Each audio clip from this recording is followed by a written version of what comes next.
আকাশের গায়ে লেখা অযোগ্য আমি, যত ভাবি ভুলে গেছি, তবু চুপি চুপি খোঁজে সে আমায়।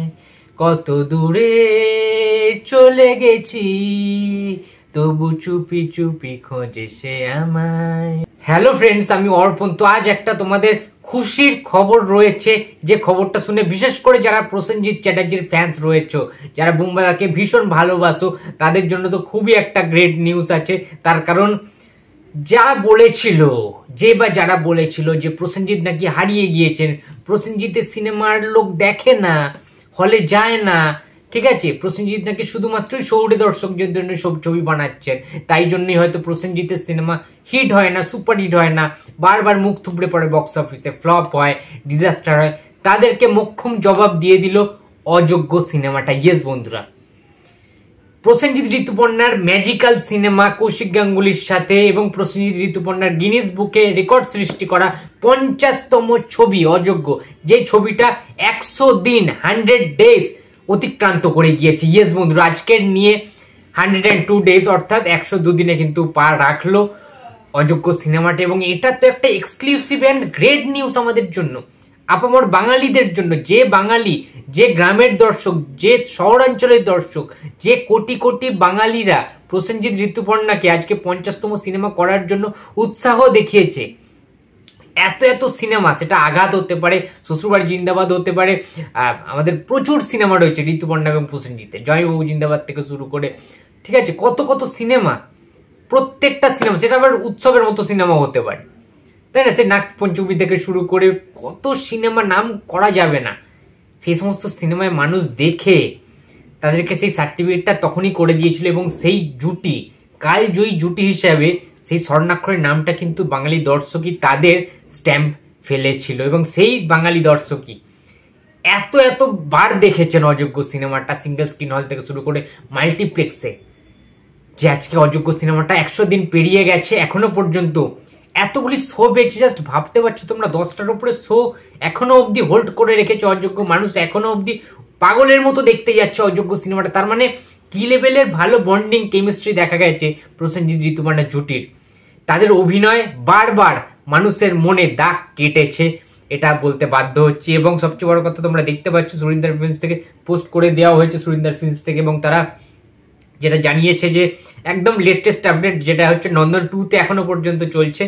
দুপুর 2টো থেকে যে শোটা আছে সেটা চলছে, এখনো পর্যন্ত হাউসফুল যাচ্ছে, পাওয়ার প্যাক শো যাচ্ছে। এছাড়া মামুনি সিনেমা হল তোমরা অনেকেই চেনো যারা থাকো, ঠিক আছে, তোমার ওখানে কিন্তু মামুনি সিনেমা হলে কিন্তু 12:30 থেকে চলছে এবং 3:30 থেকে চলছে। এছাড়াও রূপকথা সিনেমা হলে চলছে, যেটা গোবিন্দপুরে অবস্থিত, সেটা কিন্তু দুপুর 2টো থেকে চলছে অযোগ্য, এবং বিকেল 4:30 অর্থাৎ 4:45 থেকে কিন্তু অযোগ্য সিনেমাটা রমরমিয়ে চলছে এখনো পর্যন্ত। এছাড়া জ্যোতি সিনেমা হল, তোমরা অনেকের জন্য জ্যোতি সিনেমা, ঠিক আছে, মসলন্দপুরে অবস্থিত, সেটা সকাল 11টার শোতে কিন্তু হাউসফুল যাচ্ছে। এবং একদম মানে ইউনিক একটা টাইম দেওয়া হয়েছে, 4:15, যে টাইমটা একদম ইভিনিং এর ঠিক আগে, ঠিক আছে, ঠিক ওই টাইমটা কিন্তু বেশ ভালো রেসপন্স পাচ্ছে, দুটো টাইমে চলছে। এবং প্রফুল্ল সিনেমা, যেটা সাতমিলা অবস্থিত, সেটা কিন্তু 3টি শো পেয়েছে, 3টে শোতে রমরমিয়ে চলছে। প্রসেনজিতের কি ক্রেজ সেখানে ভাই! দুপুর 1টার সময় শো পেয়েছে, বিকেল 4টের সময় শো পেয়েছে, আবারও ইভিনিং এ অর্থাৎ সন্ধে 7টার সময় অযোগ্য কিন্তু রমরমিয়ে চলছে। অর্থাৎ 1, 2, 3, 4, 5, 6, 7, 8, 9, 10, 10টার সময়, যেটা বলেছিলাম, 10খানা শো এখনো পর্যন্ত রমরমিয়ে ব্যবসা করছে কিন্তু অযোগ্য। বক্স অফিস কাঁপিয়ে দিয়েছে, ফাটিয়ে দিয়েছে প্রসেনজিতের স্টারডাম। প্রসেনজিৎ ঋতুপর্ণাকে দেখার জন্য যে মানুষদের যে ধুম, সেটা কিন্তু আবারও লক্ষ্য করা গেছে। সেই প্রাক্তন, সেই দৃষ্টিকোণের পর আবারও প্রসেনজিৎ ঋতুপর্ণা জুটি প্রমাণ করে দিয়েছে যে তারাই শ্রেষ্ঠ। উত্তম সুচিত্রার পরে প্রসেনজিৎ ঋতুপর্ণা জুটিকে বাঙালি সাদরে গ্রহণ করেছে, এবং কতটা জায়গা দিয়েছে বাঙালিদের মনে, সেটা কিন্তু অযোগ্য সিনেমাটা তাদের যোগ্যতার প্রমাণ রেখেছে বলে আমি মনে করি। এবং খুব শীঘ্রই হয়তো আরো একটা গ্রেট আপডেট বা নিউজ আসতে চলেছে, যে প্রসেনজিৎ ঋতুপর্ণার আরো একটি ছবি হয়তো বা আসবে, জাগা না গুছে শুনতে পাচ্ছি। যাই হোক, এটা নিয়ে একটা অন্য আলোচনা, নতুন একটা অ্যাড শো করবে বলেই সেটা শোনা যাচ্ছে।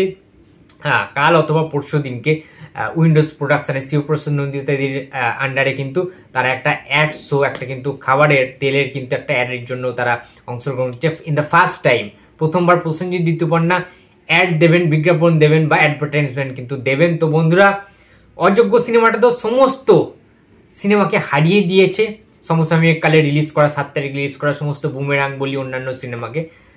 অযোগ্যের জন্য একটা তো ক্ল্যাপ হবেই নাকি, একটা তো ক্ল্যাপ হবেই অযোগ্যের জন্য। শুধুমাত্র প্রসেনজিৎ ঋতুপর্ণা নয়, শিলাজিৎ মজুমদারকে ধন্যবাদ জানাতে হবে, কৌশিক গাঙ্গুলিকে ধন্যবাদ জানাতে হবে, এছাড়াও অনুপম রয়, অরিজিৎ সিং, রূপম ইসলাম, ঠিক আছে, ইমন চক্রবর্তী, প্রত্যেকে আউটস্ট্যান্ডিং গান গেয়েছেন এবং লিলি চক্রবর্তীকে হ্যাটসঅ্যাপ তো জানাতে হবে। এই বয়সে প্রসেনজিৎ চট্টোপাধ্যায় মায়ের রোলটা যেভাবে তিনি প্লে করেছেন, ভাই কিছু বলার নেই, ঠিক আছে। তো বিগেস্ট ক্ল্যাপ অ্যান্ড সেলিব্রেশন করছে অনেকেই বুম্বাদার ফ্যান্সরা, যেহেতু অযোগ্য সিনেমাটা এইরকম অবস্থাতেও, কলকাতার এইরকম পরিস্থিতির মধ্যেও যে এত ভালো কালেকশন করেছে এবং করে যাচ্ছে, রানিং সাকসেসফুলি ব্লকবাস্টার, অসাধারণ অসাধারণ ফিলিংস হচ্ছে, ঠিক আছে। এরকম ব্লকবাস্টার দিতে থাকো বুম্বাদা, তোমার কাছ থেকে আরো আমরা ভালো ভালো সিনেমা উপহার চাই। অ্যাকশানে ফেরো খুব তাড়াতাড়ি, কমার্শিয়াল সিনেমা ব্যাক করো, এরকম সিনেমা আরো ব্যাক টু ব্যাক দিতে থাকো। অর্থাৎ প্রসেনজিতের কিন্তু ট্র্যাক রেকর্ড গ্রাফ এই মুহূর্তে দাঁড়িয়ে সবচেয়ে ওপরে রয়েছে। দশম অবতার, অযোগ্য, ব্যাক টু ব্যাক কিন্তু হিট সিনেমা কিন্তু বুম্বাদা দিয়ে দিয়েছেন। আরো একটা সুপারহিটার অপেক্ষায় দেবী চৌধুরী আসার ওয়েট করে রয়েছি। তো বন্ধুরা, এই ছিল আজকের ভিডিও। তো ভিডিওটি যদি ভালো লাগে তো please like, comment and share করতে ভুলো না। যদি চ্যানেলে নতুন হয়ে থাকো তো প্লিজ সাবস্ক্রাইব করে দিতে। দেখা হচ্ছে আবার পরের ভিডিওতে। তো টাটা।